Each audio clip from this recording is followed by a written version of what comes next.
राधे श्याम। हरिओम। तीर्थराजो जयति स प्रयागः।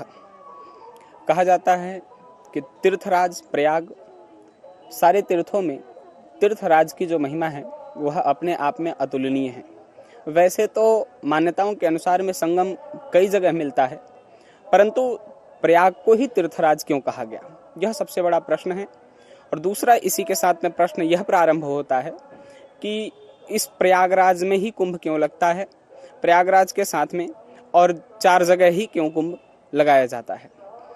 तीर्थराजो जयति स प्रयागः, एक ही नहीं, यहाँ बहुत सारी ऐसी मान्यताएं हैं जिन मान्यताओं के कारण इसको प्रयागराज कहा जा सकता है। धरती में 3 जगह ऐसे दिखलाई पड़ते हैं जिनको पवित्र भूमि कहा गया है। काशी को भी हम शमशान भूमि कहते हैं, पवित्र भूमि नहीं कहते हैं, लेकिन प्रयागराज को हम क्या कहते हैं, तीर्थ भूमि कहते हैं।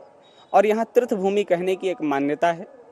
मान्यता ऐसी है कि यहाँ लोक मान्यताओं के अनुसार में, वैदिक मान्यताओं के अनुसार में, शास्त्रीय मान्यताओं के अनुसार में और जो प्राचीन सभ्यताएं हैं उन सभ्यताओं के मान्यताओं के अनुसार में इसको जोड़ करके हम यदि धर्म की ओर आगे बढ़ते हैं तो सबसे पहला सुझाव हमें यह मिलता है कि ये जो पूरा परिवेश प्रयागराज का है, इस परिवेश में भारतवर्ष के सभी तीर्थ विराजमान हैं।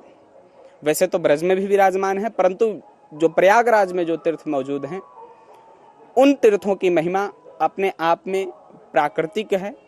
और प्रयागराज एक 3 धाराओं को जोड़ने वाला ही नहीं, प्रयागराज मान्यताओं को जोड़ने वाला, हमारे संस्कृति को जोड़ने वाला, धर्म को जोड़ने वाला स्थान है, इसलिए प्रयागराज कहा जाता है। प्रयागराज की कथाएं बड़ी प्रचलित हैं कि प्रयागराज जब अपने परिवेश की संभावना को समेट रहा था, उस समय यहाँ नाम की महिमा का गान किया गया। जब कथा आती है कि एक बार स्वयं प्रयागराज का जो है राम जी से द्रोह हो गया, तो स्वयं राम नाम रूपी मंत्र से हनुमान जी ने प्रयागराज की रक्षा की। उस समय से प्रयाग की महिमा का और भी बखान हो गया, प्रयागराज की और भी महिमा हो गई। परंतु इस प्रयागराज में इस समय हम मौजूद हैं। सर्व औषधीय, सर्व गुणों से संपन्न, आध्यात्मिक चेतना, मानसिक चेतना, धार्मिक चेतना, भौतिक चेतना की एक प्रमुख उपासना केंद्र में, जिसको हम कुंभ कहते हैं, कुंभ यानी घड़ा के स्वरूप में दिखाई पड़ता है। जब कुंभ संस्कृत का वर्ण है और जब कुंभ की बात आती है तो कुंभ से हम तात्पर्य लेते हैं घड़ा को। यह घड़ा की तरह जब प्रतीति हम मानते हैं इसको, यह घड़ा तो छोटा दिखाई पड़ता है, लेकिन इस छोटे से घड़े में बड़े बड़े तथ्य समाहित हैं, बड़े बड़े गुण समाहित हैं।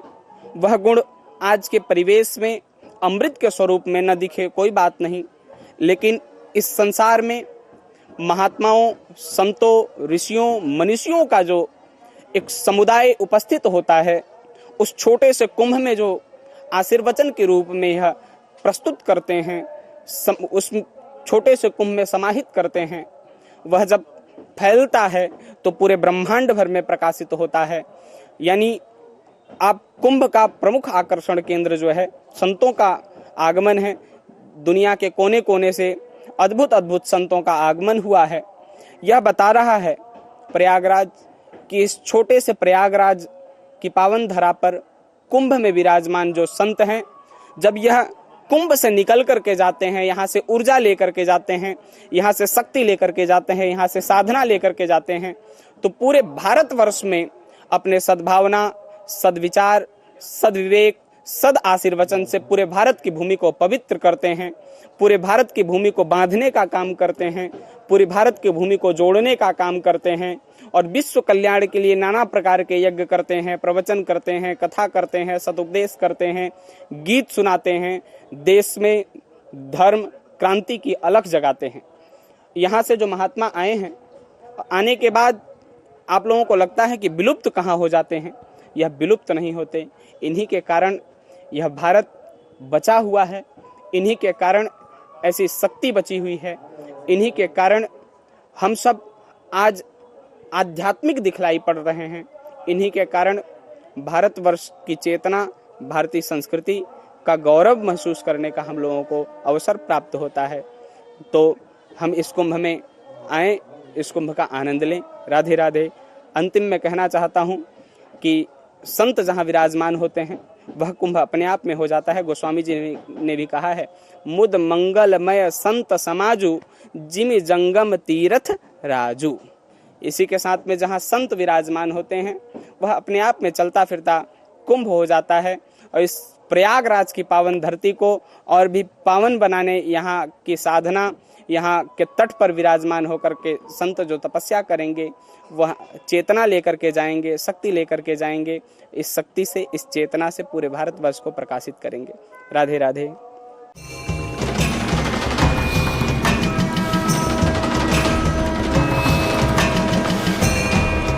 आप हमारे संत वाणी चैनल को सब्सक्राइब करें, वीडियो को लाइक करें, शेयर करें और हाँ, बेल आइकन पर क्लिक करना बिल्कुल ना भूलें ताकि हमारी किसी भी वीडियो की सूचना सबसे पहले आपको मिले।